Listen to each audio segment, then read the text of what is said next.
Welcome to Larp Academia. Today, we're going to talk about V9. The first class going in alphabetical is Archer. Now, Archer is naturally a little bit weaker, especially when you have a class that special ability revolves around, I'm going to snipe you from far away, and you'll probably not see me, which is a strength projectile. So in order to counter that, hey, you! I'm shooting an arrow! As you shoot. That's what you have to do with your specialty arrows. So the class naturally is a little bit weaker, in all honesty. And the fact that if your hands hit with it breaking down, well, if your hands hit, you can't shoot an arrow unless you get help to heal the wound, and your bow can easily be broken as well. It just, or if your bow's hit here and it would actually kill you because it goes to your chest. I mean, Archer is a little bit weaker for sure. So we need to take that into account when designing our archetypes and not make a minus for them, or not as much of a minus. Now the first one is, well, we have an actual archetype, an Archer, and that is Sniper. Sniper's idea is that you are able to only use specialty arrows and not normal arrows. It makes it so that you have to pick your target and actually be more intelligent about it. The problem is that it's hot garbage in V8. No one takes it because while it is potentially usable, most archers just feel that it's not, due to, oh, I only have one arrow. Oh, now I have to charge it again. Okay. And they have to do a charge times 3. That doesn't really mean sniper. That just means I don't get to shoot a lot, which is terrible. That's not what we want. Instead, we want to create a limited amount of specialty arrows while still making them feel like, hey, I have more specialty arrows. This is a good archetype to take, but I can't just shoot them willy-nilly. And that's why my proposition for changing Sniper is to make it so that you have 3 of each specialty arrows. Now, if you look at the amount of specialty arrows you'd have normally, it's, even with the part, it's not 15. 15 is almost double because you're making it 3 times, well, each of the arrows. And when you do this, you make it so that the Archer only has like 15 arrows. There's not that many arrows. Even if you add another arrow in V9, what, 18 arrows? It's not a lot of arrows. So you still have to be cautious, and you only have 3 of each type. So you have to apply to different situations. You're still choosing. And it takes away the charge, but it adds the limited quantity of how many specialty arrows you have. You only have 15 currently, and that's it. Then you have to pick them up, which makes you a sniper with more specialty arrows. Now, Sniper is a fun little option. The other option that I have for those who want to keep moving and actually shoot as more of a skirmishing archer and go around while, oh, I can constantly shoot arrows, and while I'm kind of more versatile in the battlefield instead of just staying in one spot, is Skirmisher.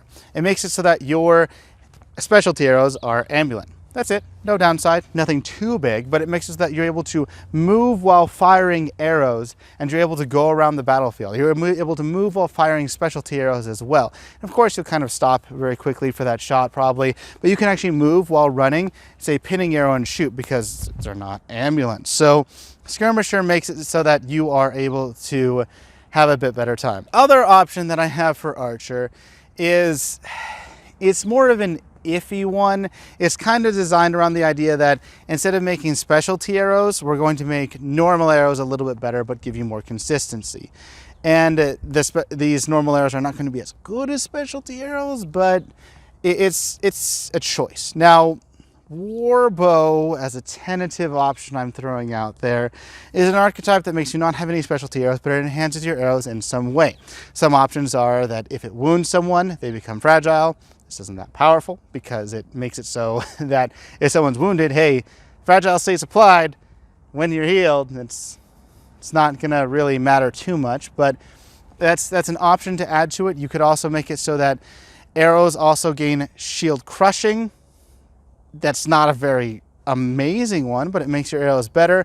Or you could add some minor part of a specialty arrow to your Warbow ability. Now, communicating that would be a little hard. You would have to yell Warbow if the situation applies, and you don't have to say right beforehand, like, oh, I'm shooting a Warbow every single time. It's just when it hits a shield, say Warbow or something, and people will get it. It's usually going to be harder to make normal arrows have a different effect on them, but this is another option to make it so that there is the flip side to each. Now, Assassin. Assassin is pretty good. It's actually a solid class, let's be honest here. It allows a lot of options, but we can do more. We can add more options. So the first one that I'm going to propose to you is Ninja. Now Ninja doesn't do a ton. You already have 2 per life of Blink and Shadow Step, and you don't really need more. But what if you have the option to just make them charge ×5? Just give you that utility to be like, oh, I can be alive forever and I can be super annoying. And then it's charge ×5, so it's not, well, it's more than a charge ×3 for a Scout's Tracking. Scout's Tracking still counters an Assassin, but it makes it so that an Assassin is able to have that feeling of infinite Shadow Steps and Blinks, and they could just be more versatile, and they could really be a ninja. The downside, of course, is that you cannot use a bow because you're supposed to like go in and out and just be a ninja like that. So there is a downside. It's not a drastic downside, but it helps you play that more melee versatile fighting style. Now the next option I have for you is a little bit different. Harrier is kind of what I have it called. It's along the idea that assassins should not be as good with bows as archers. We all agree specialty arrows probably should stay with archers mostly. For assassin though, instead of giving them a poison arrow, which is what, oh, people say we want a poison arrow, how about we make it so that that bag assassin who has a bunch of throwies, they are not able to use any melee weapons, which is the downside of this, pretty big, but it allows you to go around as a bag assassin. The upside is that you change the text from a poison melee weapon to a poison thrown weapon. I know what you're thinking. You're thinking that this is actually pretty cool, and it is, because it makes it so that if you want to play that bag assassin who just goes and throws throwies, well, you have an option for poison now, which really makes sense for assassin. Now for Barbarian, they got some issues. At the end of V8, at the end of getting ready for V8, the transition from V7 to V8, they were still trying to figure out, what do we add to the Barbarian? It's actually not that good. I guess we'll give them Blood and Thunder. It's like a first level healer ability, whatever. It'll shut them up. And that's what they added. They also added Brutal Strike near the very end. And when you're adding hot fixes near the very end of a version in order to make this class better, you know there's going to be some issues. Now, Barbarian has a few problems that need to be addressed. The first is armor breaking. We talked about how armor breaking is dependent upon the field. And we've also talked about in our Is Magic Overpowered series that, yes, most people don't actually wear armor. And for the people that do wear armor, from my experience, they either have it be ancestral through enchantment or something else, or they wear 1 point. Now, if you've noticed a trend here, this makes armor breaking do nothing. It does nothing most of the time. So instead of just having armor breaking, why not give the Barbarian the option to say armor breaking or shield crushing as a trait for their melee weapons? This makes it so that on a field, shields are good, but you know, Barbarians actually can break shields, which kind of makes sense if you think about it. And they can still choose to do armor breaking, but shield crushing is a good option. And while it doesn't completely fix the issue depending upon other people, it makes it so that you're pretty versatile. I mean, armor or shield, that's a pretty good option that you're able to apply to a field. They just need to state armor breaking or shield crushing before they engage.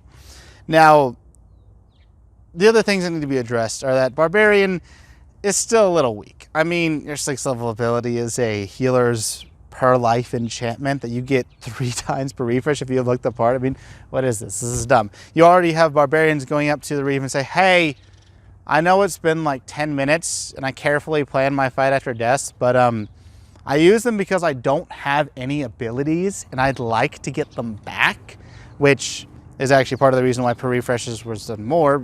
Well, it is refreshed a lot because Barbarians actually want to play the game and use abilities. Amazing, I know. So why don't we give them an option to have per lives, to have abilities and feel like, hey, I can do things. And this 6th level archetype is Berserker. It's where you change your Blood and Thunders to per lives. Make it so that you can use them per lives as they are for a 1st level healer. You're getting this at 6th level. Why is it per refresh? I don't know. You should have this. It's pretty good to have per life, and it's charged times 5. So if you actually want to spend some time to charge it, not only is it per life, but it's charged times 5. It's really good. It allows the Barbarian to actually, be better. The other archetype option that you would choose at level 6 is literally called Teamwork. What does it do? It means you can take enchantments from other classes. Oh, I know, Barbarians can't take enchantments. It would be so broken. But they're giving up this other archetype, which is actually powerful, that helps make their class good, to have another archetype which is dependent upon other people to make their class good. I mean, it kind of is a trade-off. You're depending upon other people. It allows some really cool and interesting abilities that can be kind of ridiculous. Barbarians can still be dispelled, so Teamwork could be taken, and it could be a complete trash ability where it's just wasted. People target dispel Barbarians, and you lose an archetype. You actually are just like a normal V8 Barbarian, but that was your choice. You took the gamble. You depended upon your team. You thought the enemy team wasn't going to make it. They weren't going to dispel you, even though dispel is rampant in this game and has a lot of classes that can do it. Teamwork is an option that Barbarians have been clamoring for, like, please give us that. And through these two archetypes, you will have the option to customize your Barbarian to work with a team, or to make your Barbarian better, to make it actually more playable and compare with the power of other classes. Now, Monk is the anti-magic class. They go out there with Enlightened Soul. They can ball block with their hands and their weapons. It's really cool. However, monks have been saying that we're just not anti-caster enough. And you know what?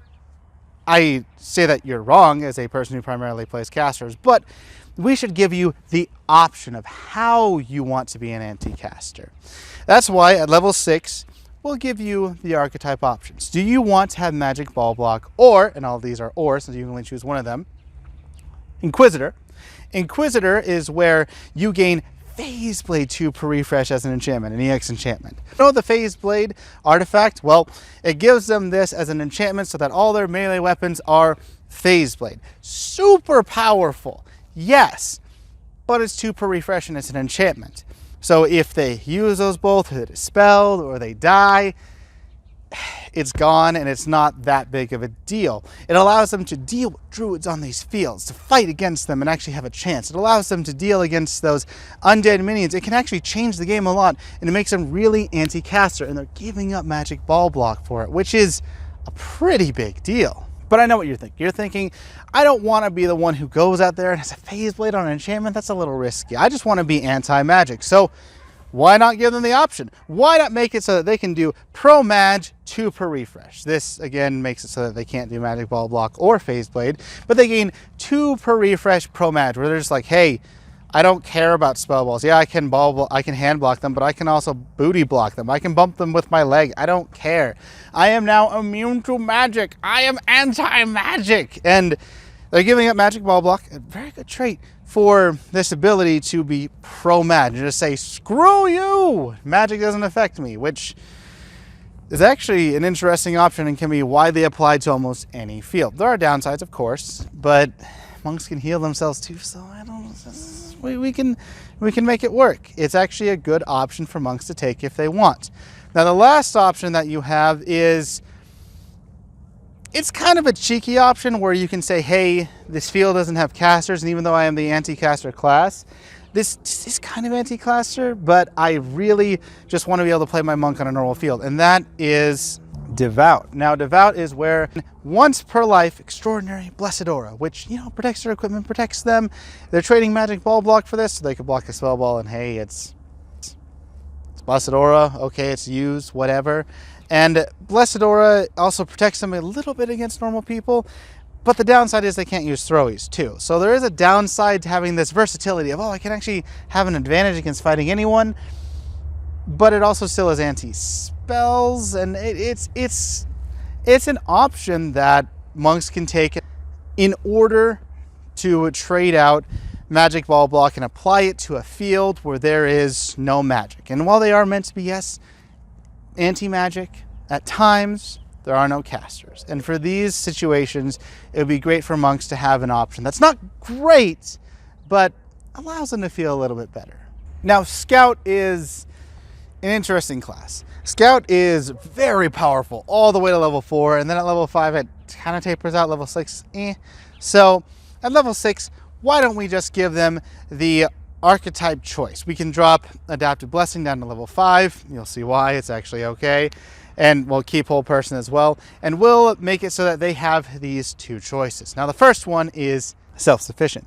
Self-Sufficient makes it so that if you're in a small field with not many people, where you're not able to really work with your team and utilize your whole jack of all trades ability, well, you'll be able to still do something. Now, Self-Sufficient makes it so that you gain Mend once per life. Yeah, that's okay, you gain an ability, and it's charge times 5. Okay, now that's better. I can mend my weapons, I can mend my shield, I can mend my armor. That's pretty great. It actually encourages me to take armor, which is pretty good. But it also makes it so that heal is charge times 5. Now this helps you on a small field when there's not that many people, where you can't utilize your jack of all trades. You're like, I want to dispel, I can't dispel. I want to track, I can't track. I want to use my evolution, I can't use my evolution. I want to use my adaptive blessing, I'm only facing barbarians and warriors. What is going on? So this makes it so that you are able to play on those small fields. You're able to play when you're not able to fully utilize your jack of all trades. Now, the next archetype is the exact opposite. It is called Jack of all trades.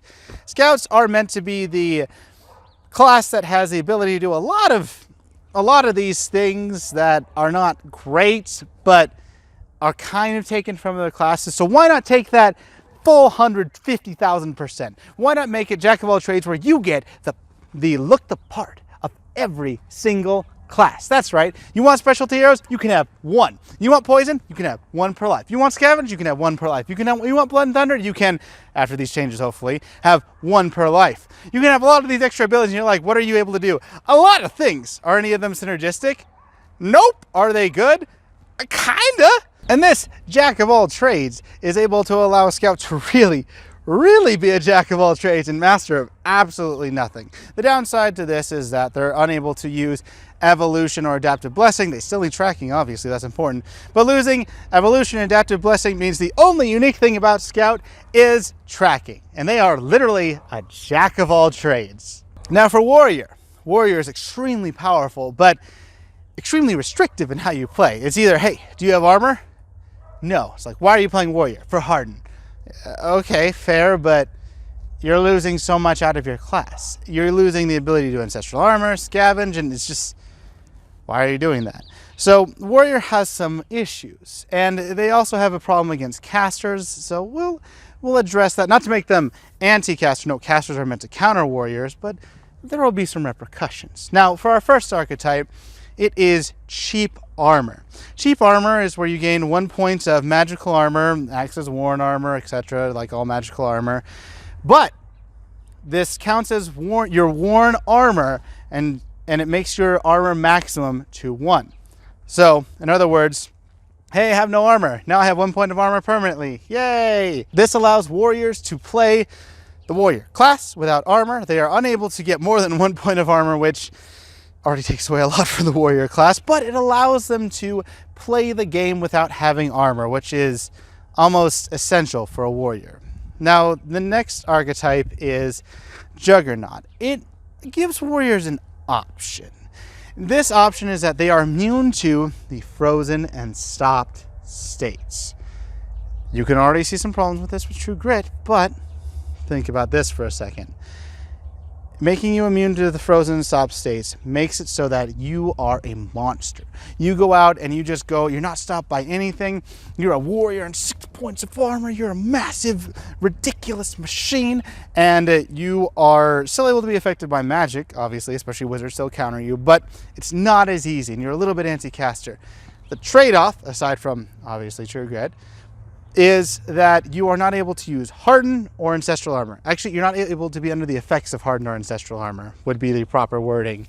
And that's a hard one. That makes it so that you are trading your durability against melee classes with your Hardened Shield, or against all martial classes with your Hardened Shield, and you are trading out your Ancestral Armor, which is actually really good, for a enchantment trait that makes you immune to frozen and stopped. Now, this takes away a lot of the warrior's kit, but it makes them have options. Are they worth it? That's up to each warrior to decide, but it's really an interesting choice. Now, you cannot take this in conjunction with cheap armor. That would be ridiculous. You have cheap armor, I have 1 point of armor, I can't be stopped. Yeah, people would abuse the ever-living crap out of that. So you cannot take this in conjunction with cheap armor. Since these archetypes are mutually exclusive, it actually works out to make you customize how you want to play. Or again, you can always go with a generalist and say, I don't have an archetype.